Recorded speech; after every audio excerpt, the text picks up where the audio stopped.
ओम श्री साई नाथाय नमः। अध्याय 7 प्रारंभ। इस अध्याय में हम अद्भुत अवतार श्री साईं बाबा की प्रकृति, उनकी यौगिक क्रियाएं, उनकी सर्वव्यापकता, कुष्ठ रोगी की सेवा, खापड़े के पुत्र को प्लेग, पंढरपुर गमन एवं अद्भुत अवतार के विषय में जानेंगे। श्री साईं बाबा समस्त यौगिक क्रियाओं में पारंगत थे। 6 प्रकार की क्रियाओं के तो वे पूर्ण ज्ञाता थे। 6 क्रियाएं जिनमें धौती, खंड योग और समाधि आदि भी सम्मिलित हैं। यदि कहा जाए कि वे हिंदू थे तो आकृति से वे यवन से प्रतीत होते थे। कोई भी ये निश्चय पूर्वक नहीं कह सकता था कि वे हिंदू थे या यवन। वे हिंदुओं का रामनवमी उत्सव यथाविधि मनाते थे और साथ ही मुसलमानों का चंदनोत्सव भी। वे उत्सव में दंगलों को प्रोत्साहन तथा विजेताओं को पर्याप्त पुरस्कार देते थे। गोकुल अष्टमी को वे गोपाल काला उत्सव भी बड़ी धूमधाम से मनाते थे। ईद के दिन वे मुसलमानों को मस्जिद में नमाज पढ़ने के लिए आमंत्रित किया करते थे। एक समय मुहर्रम के अवसर पर मुसलमानों ने मस्जिद में ताजिए बनाने तथा कुछ दिन वहां रखकर फिर जुलूस बनाकर गांव से निकालने का कार्यक्रम रचा। श्री साईं बाबा ने केवल 4 दिन ताजियों को वहां रखने दिया और बिना किसी राग द्वेष के 5वें दिन वहां से हटवा दिया। यदि कहें कि वे यवन थे तो उनके कान हिंदुओं की रीति के अनुसार छिदे हुए थे, और यदि कहें कि वे हिंदू थे तो वे सुनता कराने के पक्ष में थे। नाना साहेब चांदोरकर, जिन्होंने उनको बहुत समीप से देखा था, उन्होंने बतलाया कि उनकी सुन्नत नहीं हुई थी। साईं लीला पत्रिका श्री B.V. देव द्वारा लिखित शीर्षक बाबा यवन की हिंदू पृष्ठ 562 देखें। यदि कोई उन्हें हिंदू घोषित करे तो वे सदा मस्जिद में निवास करते थे, और यदि यवन कहें तो वे सदा वहां धूनी प्रज्वलित करते थे तथा अन्य कर्म जो कि इस्लाम धर्म के विरुद्ध हैं, जैसे चक्की पीसना, शंख तथा घंटानाद, होम आदि कर्म करना, अन्नदान और अर्घ्य द्वारा पूजन आदि सदैव वहां चलते रहते थे। यदि कोई कहे कि वे यवन थे तो कुलीन ब्राह्मण और अग्निहोत्री भी अपने नियमों का उल्लंघन कर सदा उनको साष्टांग नमस्कार किया करते थे।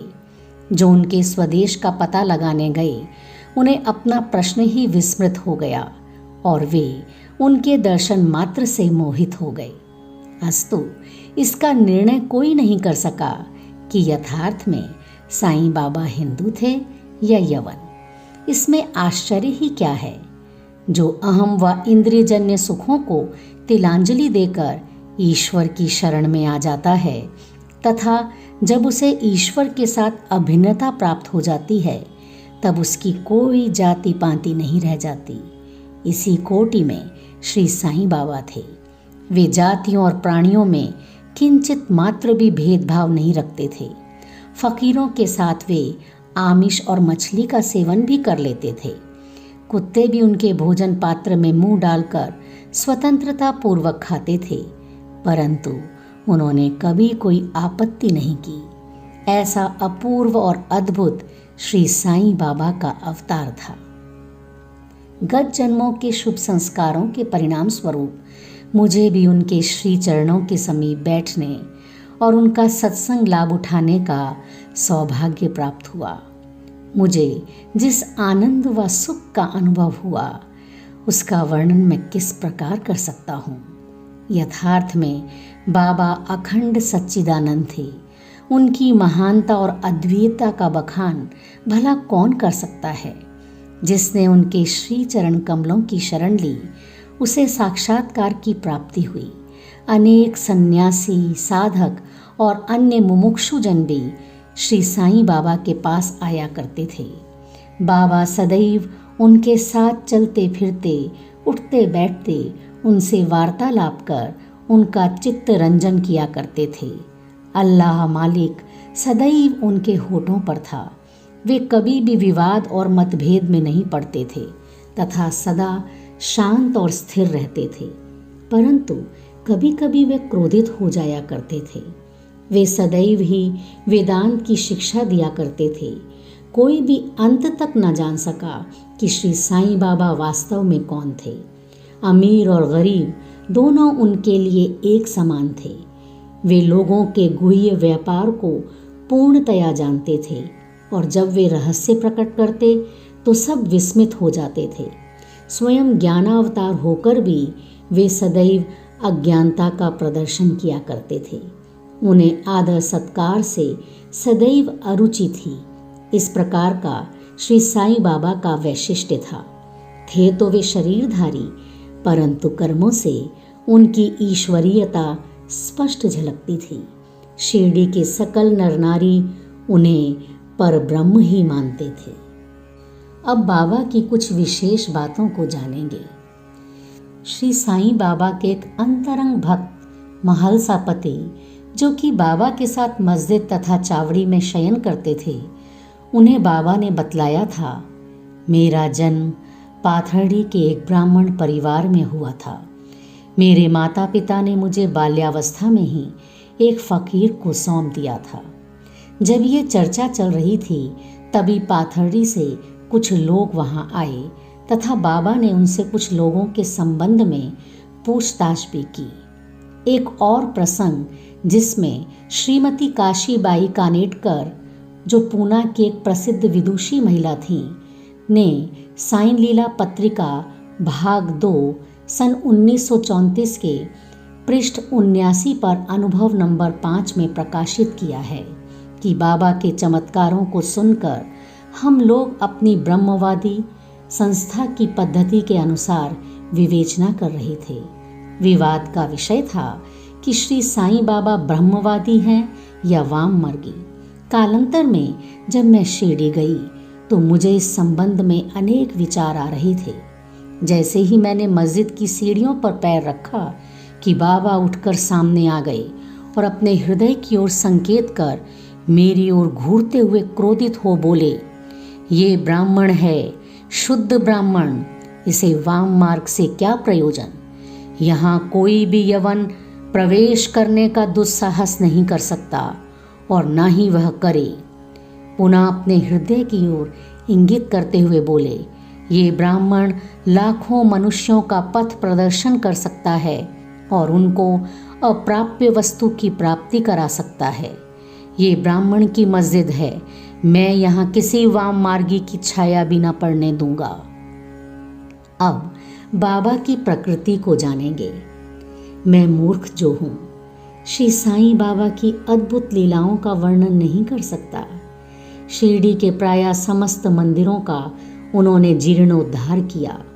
श्री तात्या पाटिल के द्वारा शनि, गणपति, शंकर, पार्वती, ग्राम्य देवता और हनुमान जी आदि के मंदिर ठीक करवाए। उनका दान भी विलक्षण था। दक्षिणा के रूप में जो धन एकत्रित होता था उसमें से वे किसी को 20 रुपये, किसी को 15 रुपये या किसी को 50 रुपये, इस प्रकार प्रतिदिन स्वच्छंदता पूर्वक वितरण कर देते थे। प्राप्तिकर्ता उसे शुद्ध दान समझता था। बाबा की भी सदैव यही इच्छा थी कि उसका उपयुक्त रीति से व्यय किया जाए। बाबा के दर्शन से भक्तों को अनेक प्रकार का लाभ पहुंचता था। अनेक निष्कपट और स्वस्थ बन गए, दुष्टात्मा पुण्यात्मा में परिणत हो गए, अनेक कुष्ठ रोग से मुक्त हो गए और अनेक को मनोवांछित फल की प्राप्ति हो गई। पंगुओं की पंगुता नष्ट हो गई, उनकी कीर्ति दूर दूर तक फैलती गई और भिन्न भिन्न स्थानों से यात्रियों के झुंड शिरडी आने लगे। बाबा सदा धूनी के पास ही आसन जमाए रहते और वहीं विश्राम किया करते थे। वे कभी स्नान करते और कभी स्नान किए बिना ही समाधि में लीन रहते थे। वे सिर पर एक साफा, कमर में एक धोती और तन ढकने के लिए एक अंगरखा धारण करते थे। प्रारंभ से ही उनकी वेशभूषा इसी प्रकार थी। अपने जीवन काल के पूर्वार्ध में वे गांवों में चिकित्सा कार्य भी किया करते थे। रोगियों को निदान कर उन्हें औषधि भी देते थे और उनके हाथ में अपरिमित यश था। इस कारण से वे अल्पकाल में ही योग्य चिकित्सक विख्यात हो गए। यहाँ केवल एक ही घटना का उल्लेख किया जाता है जो बड़ी विचित्र सी है। अब जानेंगे बाबा की विलक्षण नेत्र चिकित्सा। एक भक्त की आंखें बहुत लाल हो गई थीं, उनमें सूजन भी आ गई थी। शिरडी सरीखे छोटे ग्राम में डॉक्टर कहाँ। तब भक्तगण ने रोगी को बाबा के समक्ष उपस्थित किया।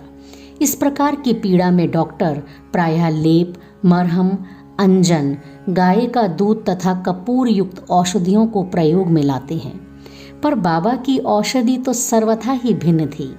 उन्होंने भिलावा पीसकर उसकी 2 गोलियां बनाईं और रोगी के नेत्रों में एक गोली चिपकाकर कपड़े की पट्टी से आंखें बांध दी।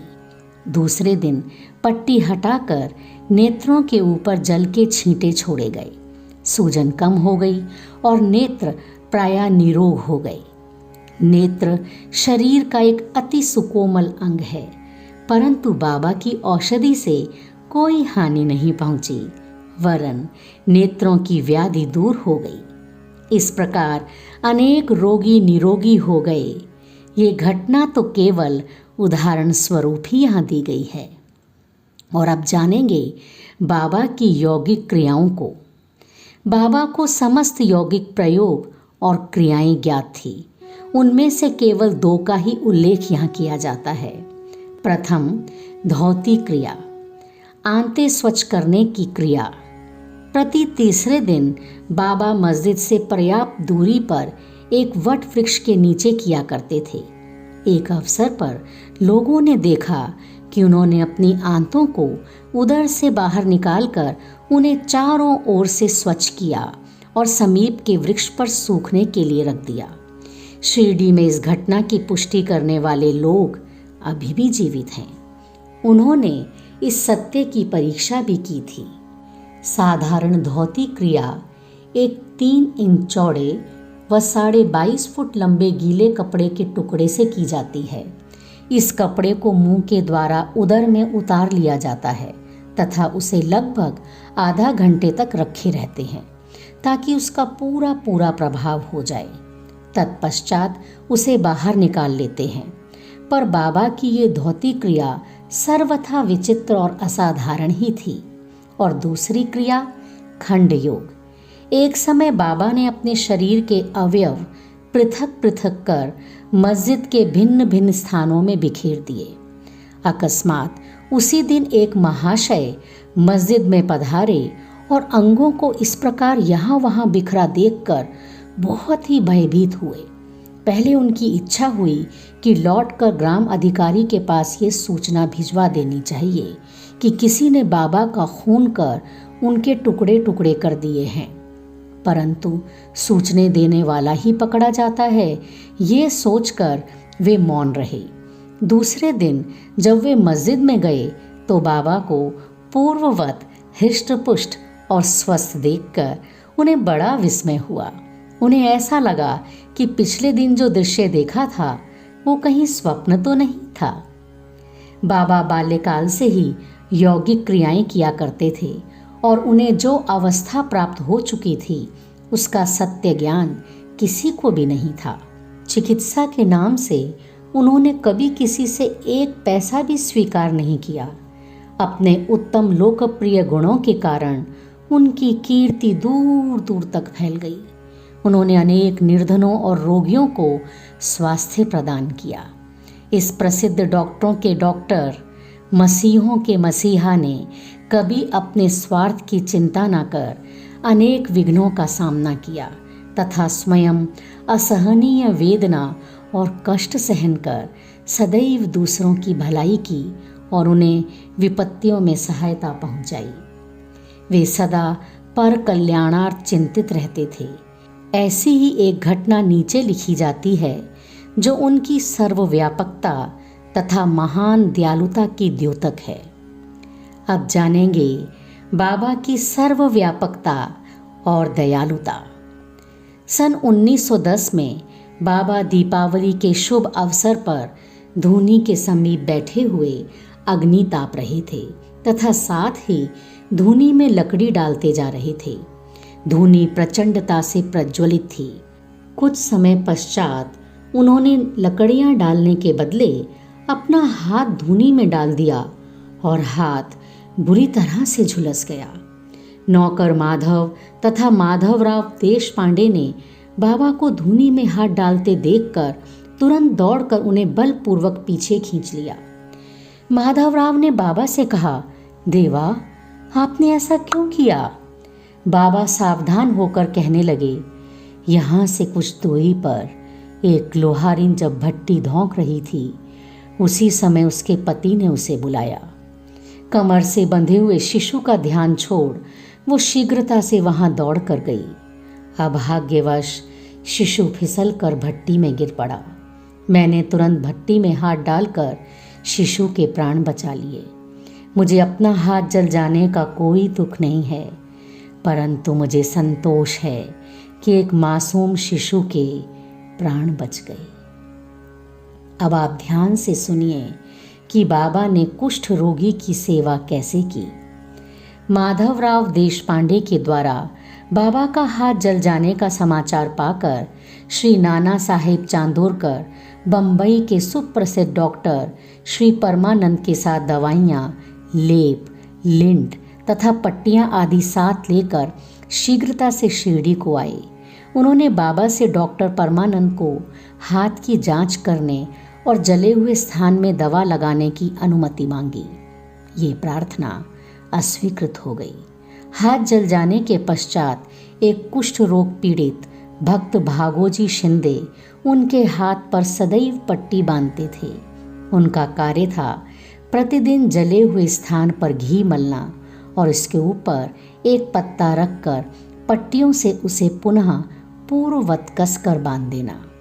घाव शीघ्र भर जाए, इसके लिए नाना साहेब चांदोरकर ने पट्टी छोड़ने तथा परमानंद से जांच व चिकित्सा कराने का बाबा से बारंबार अनुरोध किया। यहाँ तक कि डॉक्टर परमानंद ने अनेक बार प्रार्थना की, परंतु बाबा ने ये कहते हुए टाल दिया कि केवल अल्लाह ही मेरा डॉक्टर है। उन्होंने हाथ का परीक्षण करवाना अस्वीकार कर दिया। डॉक्टर परमानंद की दवाइयाँ शिरडी के वायुमंडल में ना खुल सकी और ना उनका उपयोग ही हो सका। फिर भी डॉक्टर साहेब का परम भाग्य था जो उन्हें बाबा के श्री दर्शन का लाभ हुआ। भागोजी को दवा लगाने की अनुमति मिल गई। कुछ दिनों के उपरांत जब घाव भर गया तब सब भक्त सुखी हो गए, परंतु ये किसी को भी ज्ञात न हो सका कि कुछ पीड़ा शेष रही थी या नहीं। प्रतिदिन प्रातःकाल घृत से हाथ की मालिश और पुनः कसकर पट्टी बांधना, श्री साईं बाबा की समाधि पर्यंत ये क्रम इसी प्रकार चलता रहा। श्री साईं बाबा सदृश पूर्ण सिद्ध को यथार्थ में इस चिकित्सा की भी कोई आवश्यकता नहीं थी, परंतु भक्तों के प्रेमवश उन्होंने भागोजी की यह सेवा निर्विघ्न स्वीकार की। जब बाबा लेंडी को जाते तो भागोजी छाता लेकर उनके साथ ही जाते थे। प्रतिदिन प्रातःकाल जब बाबा धुनी के पास आसन पर विराजते तब भागोजी वहाँ पहले से ही उपस्थित रहते और अपना कार्य प्रारंभ कर देते थे। भागोजी ने पिछले जन्म में अनेक पाप कर्म किए थे, इस कारण वे कुष्ठ रोग से पीड़ित थे। उनकी उंगलियां गल चुकी थीं और शरीर पीप आदि से भरा हुआ था, जिससे दुर्गंध भी आती थी। यद्यपि बाह्य दृष्टि से वे दुर्भागी प्रतीत होते थे, परंतु बाबा का प्रधान सेवक होने के नाते यथार्थ में वे ही अधिक भाग्यशाली तथा सुखी थे। उन्हें बाबा के सानिध्य का पूर्ण लाभ जो प्राप्त हुआ था। अब जानेंगे कि बाबा ने बालक खापड़े को प्लेग से कैसे मुक्ति दिलाई। अब मैं बाबा की एक दूसरी अद्भुत लीला का वर्णन करूंगा। श्रीमती खापड़े अमरावती के श्री दादा साहेब खापड़े की धर्मपत्नी अपने छोटे पुत्र के साथ कई दिनों से शिरडी में थी। पुत्र तीव्र ज्वर से पीड़ित था। पश्चात उसे प्लेग की गिल्टी भी निकल आई। श्रीमती खापड़े भयभीत हो बहुत घबराने लगी और अमरावती लौट जाने का विचार करने लगी। संध्या समय जब बाबा वायु सेवन के लिए वाड़े में, जो समाधि मंदिर कहा जाता है, के पास से जा रहे थे, तब उन्होंने उनसे लौटने की अनुमति मांगी तथा कंपित स्वर में कहने लगी कि मेरा प्रिय पुत्र प्लेग से ग्रस्त हो गया है बाबा, अतः अब मैं घर लौटना चाहती हूँ। प्रेम पूर्वक उनका समाधान करते हुए बाबा ने कहा, आकाश में बहुत बादल छाए हुए हैं, उनके हटते ही आकाश पूर्ववत स्वच्छ हो जाएगा। ऐसा कहते हुए उन्होंने कमर तक अपनी कफनी ऊपर उठाई और वहां उपस्थित सभी लोगों को अंडों के बराबर 4 गिल्टियां दिखाकर कहा, देखो मुझे अपने भक्तों के लिए कितना कष्ट उठाना पड़ता है, उनके कष्ट मेरे हैं। ये विचित्र और असाधारण लीला देखकर लोगों को विश्वास हो गया कि संतों को अपने भक्तों के लिए किस प्रकार कष्ट सहन करने पड़ते हैं। संतों का हृदय मोम से भी नरम तथा मक्खन जैसा कोमल प्रतीत होता है। वे अकारण ही भक्तों से प्रेम करते और उन्हें अपना निजी संबंधी समझते हैं। अब जानेंगे कि बाबा का पंढरपुर गमन और निवास कैसा था। बाबा अपने भक्तों से कितना प्रेम करते और किस प्रकार उनकी समस्त इच्छाओं तथा समाचारों को पहले से ही जान लेते थे, इसका वर्णन कर मैं ये अध्याय समाप्त करूंगा। नाना साहेब चांदोरकर बाबा के परम भक्त थे। वे खान देश में नंदूरबार के मामलतार थे। उनका पंढरपुर को स्थानांतरण हो गया और श्री साईं बाबा की भक्ति उन्हें फलदायी हो गई, क्योंकि उन्हें पंढरपुर, जो भूवैकुंठ यानी पृथ्वी का स्वर्ग सदृश ही समझा जाता है, उसमें रहने का अवसर प्राप्त हो गया। नाना साहब को शीघ्र ही कार्यभार संभालना था, इसलिए वे किसी को पूर्व पत्र या सूचना दिए बिना ही शीघ्रता से शिरडी को रवाना हो गए।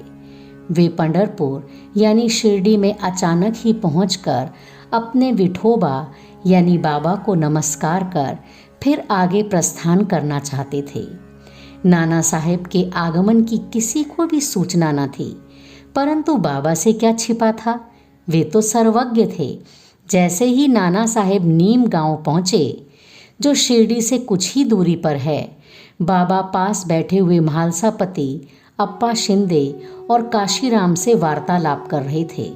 उसी समय मस्जिद में स्तब्धता छा गई और बाबा ने अचानक ही कहा, चलो चारों मिलकर भजन करें, पंढरपुर के द्वार खुले हुए हैं। ये भजन प्रेम पूर्वक गाएं। पंढरपुरला जाईचे तिथेच मजला राईचे, तिछेत मंजला राईचे घर ते माझ्या राईचे। सब मिलकर गाने लगे। भावार्थ है, मुझे पंढरपुर जाकर वहीं रहना है, क्योंकि वो मेरे स्वामी, मेरे ईश्वर का घर है। बाबा गाते जाते और भक्तगण उसे दोहराते जाते थे। कुछ समय में नाना साहब ने वहाँ सकुटुंब पहुंचकर बाबा को प्रणाम किया। उन्होंने बाबा से पंढरपुर पधारने तथा वहाँ निवास करने की प्रार्थना की। पाठ को अब इस प्रार्थना की आवश्यकता ही कहाँ थी। भक्तगण ने नाना साहेब को बतलाया कि बाबा पंढरपुर वास के भाव में पहले से ही थे। ये सुनकर नाना साहेब द्रवित हो श्री चरणों पर गिर पड़े और बाबा की आज्ञा, उदी तथा आशीर्वाद प्राप्त कर वे पंढरपुर को रवाना हो गए। बाबा की कथाएं अनंत हैं। अन्य विषय जैसे मानव जन्म का महत्व, बाबा का भिक्षावृत्ति पर निर्वाह, बाईजाबाई की सेवा तथा अन्य कथाओं को अगले अध्याय के लिए शेष रखकर अब मुझे यहाँ विश्राम करना चाहिए। श्री सद्गुरु साईनाथार्पणमस्तु। शुभम भवतु। 7वां अध्याय संपूर्ण। ओम साई नमो नमः। श्री साई नमो नमः। जय जय साई नमो नमः। सद्गुरु साई नमो नमः। ओम साई नमो नमः। श्री साई नमो नमः। जय जय साई नमो नमः। सद्गुरु साई नमो नमः।